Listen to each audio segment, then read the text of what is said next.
세 번째로 민족을 소환한 민주주의라는 주제로 1960년대 민주주의에 대해서 알아보도록 하겠습니다. 당시에 민족주의가 4.19 직후에 아주 놀라울 정도로 통일운동으로 분출을 했습니다. 근데 왜 이게 분출했다고 설명을 하냐면 1950년대에는 이 반공의 광풍이라고 할 수 있죠. 이 광풍 속에 이 민족주의가 숨을 쉴 수가 없었습니다. 민족주의라고 하는 게 결국 북한과의 문제를 얘기하는 거기 때문에 북한과의 문제를 얘기하는 순간 평화통일만 이야기해도 죽음을 당해야 되는 그런 상황에서 민족주의가 조용히 이렇게 가라앉아 있다가 1957년인가 8년에 서울대에서 최문환 교수가 민족주의로 강의를 한다고 했을 때 강의실이 미어 터졌다고 합니다. 그럼 그만큼 사람들이 이제 관심을 갖게 됐는데 4.19 직후에 통일운동이 일어나게 됩니다.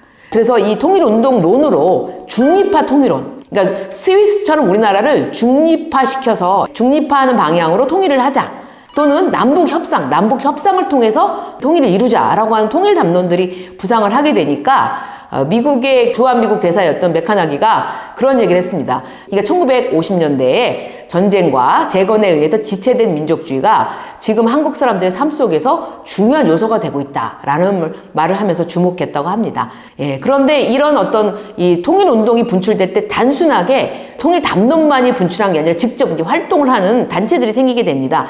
시민사회에서 만들어진 단체로는 민족자주통일중앙협의회라는 것이 있었습니다. 그리고 서울에서 먼저 만든 민족통일연맹이라는 이런 단체들이 활동을 했었습니다. 그런데 1961년에 봄에 학생들이 북한 학생들과 회담을 하겠다라고 주장을 하면서 가자 북으로 오라 남으로 만나자 판문점에서 이런 주장을 구호를 외치면서 북한 학생들한테 회담을 제의하게 됩니다. 여기에 뭐 다들 놀래가지고 여당 야당 할 것 없이 당시에는 4.19로 들어선 장면 정부와 야당까지 나서서 이건 안 된다라고 이제 반대를 하고 나서서 이제 이 논란이 됐었습니다. 그리고 또 하나는 이렇게 민족주의가 분출을 하게 되니까 제가 그 아메리칸 드림이라고 얘기했잖아요. 미국에 대해서 미국은 곧 민주주의 국가이다. 미국 이코르 민주주의라는 이미지를 이미 해방 직후부터 갖고 있었던 한국인들이었지만 한국과 미국 간에 경제기술 원조협정이 61년 2월에 이제 체결이 됐는데 이게 너무나 굴욕적이다. 취해먹고는 인정했기 때문에 이게 너무 굴욕적이라고 생각을 하면서 책을 반대 운동을 벌이게 되고 이 운동도 굉장히 국민들한테 큰 영향을 미치게 되죠.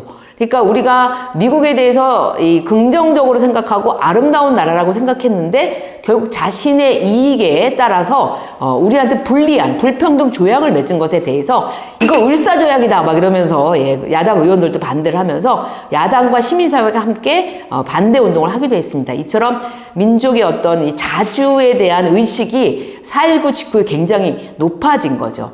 우리가 이제 4.19 직후에는 이 통일운동이 있었다면 6.25항쟁 이후에는 노동자 대투쟁이 있었거든요. 이렇게 뭔가 큰 운동이, 그리고 지난번 2016년 촛불 시위 뒤에는 미투 운동이 있었잖아요. 이렇게 거대한 어떤 시민운동, 대중운동이 있은 이후에 무언가 미진하다고 생각하거나 억눌려 있었던 어떤 새로운 변화가 이게 분출되는 경우가 굉장히 많습니다. 그런데 이때는 이제 통일운동이 분출이 되고 자주의식이 높아지는 쪽으로 이제 가게 됐습니다. 그러니까 5.16 쿠데타 직후에는 이제 군사정부가 들어서서 63년까지 군사정부가 운영이 됐었고 63년에 선거에서 박정희 후보가 당선이 되면서 박정희 정부가 시작이 된 건데 이 군사정부와 박정희 정부가 추진했던 것이 한일협정 체결이었습니다. 본인들은 이게 경제개발을 위해서 반드시 필요하다라고 생각하고 한일협정을 상당히 졸속으로 그리고 비밀리에 체결을 하려고 했는데 이것은 일본의 식민 지배를 받았던 한국인들의 정서를 충분히 고려하지 못한 일방적인 추진이었기 때문에 강한 국민들의 저항에 부딪히게 됩니다. 이렇게 민족주의가 1960년대 한국인들 사이에서 굉장히 중요한 정서로서 부상을 하게 되는데요. 그 이후로 사실 민족주의는 지금까지도 상당히 강력한 힘을 가진 한국인들에게 어떻게 생각하면 21세기에 들어와서 더 친일파 청산이나 이런 문제들을 이야기하게 되면서 훨씬 민족주의가 강해진 거 아닌가? 라는 생각을 할 때가 있습니다. 근데 5.16 쿠데타 이후에 이 군사정부가 굉장히 흥미로운 일을 하는데 당시에 군사 쿠데타를 일으키는 것은 전 세계적으로 많은 나라에서 군사 쿠데타를 일으켰고 또 하나의 전 세계적으로 유행했던 것이 뭐냐면은 자기 나라식의 민주주의를 네이밍하는 게 상당히 유행이었어요. 그러니까 어떻게 네이밍이 되느냐? 가장 유명한 게 한국에서 주목했던 게 뭐냐면 인도네시아의 군사 쿠데타를 일으켰던 수카르노가 교도민주주의, 서구의 민주주의는 우리한테 맞지 않는다라고 하면서 교도민주주의예요. 교도는 리더라는 뜻이니까 지도민주주의라고도 볼 수 있는데 교도민주주의를 주장을 했습니다. 그리고 파키스탄에서 집권한 아유브칸은 기본민주주의, 이 기본민주주의는 뭐냐면 이 지방자치를 굉장히 중시한 아래로부터 올라오는 그런 민주주의를 주장했는데 이 두 사람은 이렇게 주장하면서 독재를 했습니다. 그래서 결국 1960년대 후반에 다 쫓겨나요. 근데 이 60년 초반에 여기에 굉장한 관심을 가지고 군사정부가 연구를 합니다. 이 연구를 한 다음에 이런 주장을 해요. 우리 군사정부는 행정적 민주주의를 표방합니다 라고 주장하는데 이 행정적 민주주의가 뭐냐면 우리가 군사 쿠데타를 통해서 집권했고 군인들이 사실 통치하고 있는 것이나 다름없지만 행정적으로는 절차를 지키겠다 라는 주장을 하면서 행정적 민주주의를 주장을 합니다. 그러면서 한편으로 자기네들의 이 5.16을 정당화하기 위해서 5.16 혁명 담론을 주장을 하는데 그게 뭐냐면 신사혁명이다. 피 한 방울 흘리지 않은 신사혁명이고 민주적인 혁명이다. 이렇게 주장을 합니다. 그래서 이 5.16 혁명 담론과 행정적 민주주의로 군사 쿠데타로 집권한 군사정부를 계속 선전 홍보했었고요. 그 다음에 1963년에 대통령 선거에 박정희가 후보로 나와서는 민족적 민주주의를 주장합니다.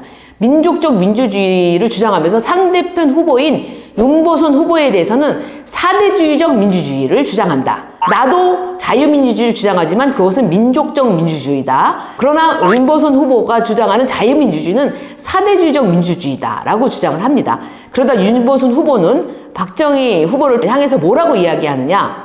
여수사건 때 봉기를 하는데 가담하지 않았느냐. 그리고 이 민족적 민주주의를 주장하는 당신은 공산주의자다 라고 주장을 합니다. 그러면 박정희 후보는 다시 너희들이 이야기하는 것은 서양적 민주주의고 낡은 민주주의다 라고 주장하면서 논쟁을 벌였죠. 그러고 이 대통령 선거에서는 결국 박정희 후보가 당선이 됐습니다.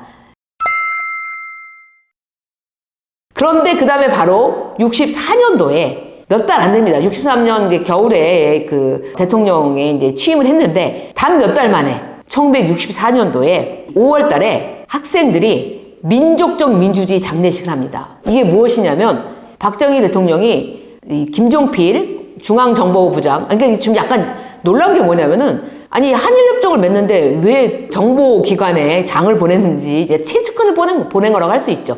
그래서 김종필이 가서 졸속으로 체결하고 왔기 때문에 여기에 대해서 학생들이 비판하면서 1964년 3월에 김종필 돌아와라 라고 요구합니다. 근데 사실 그래서 결국 돌아와요. 너무나 이렇게 학생들로 대표됐지만 많은 국민적 저항에 부딪히게 되면서 결국 이제 김종필이 돌아오게 됩니다. 64년 5월에 민족적 민주주의 장례식을 하는데 이때는 결국 큰 싸움이 됩니다. 서울 시내의 대부분 학교의 학생들이 거리에 나와서 시위를 하게 되니까 6월 3일 날 지금도 약간 이해가 안 되긴 하는 표현인데 신문마다 나왔기 때문에 저도 이제 뭐 인정할 수밖에 없지만 학생들이 청와대를 둘러싸고 시위를 했다고 합니다. 6월 3일 날. 그래서 주한미군 사령관이랑 주한미국 대사가 청와대를 자동차를 타고 갈 수가 없어서 헬리콥터를 타고 들어가서 박정희 대통령과 만나서 박정희 대통령이 계엄을 하겠다라고 얘기를 해서 오케이 예를 받고 계엄을 했습니다. 그러니까 대통령이 되고 불과 몇 달 만에 이 한일협정을 졸속으로 체결하다가 학생을 비롯한 국민적 저항에 부딪혀서 계엄령을 선포하게 되었던 거죠.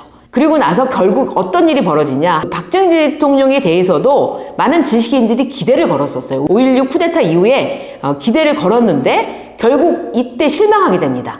그래서 민족주의를 앞세우면서 결국 민족주의적인 어떤 국민의 열망을 짓밟으면서 반민주적인 절차에 따라 이 한일협정을 체결하는 것에 대해서 반대하면서 민주주의를 주장하게 됩니다. 그러니까 말하자면 민주주의적인 졸속의 절차에 의해서 이루어진 한일협정 체결은 수용할 수 없다라는 주장을 가지면서 다시 민주주의자 담론으로 박정희를 비판하는, 그래서 지식인들과 이 권력의 불화가 시작된 것이 1960년대 중반이었습니다.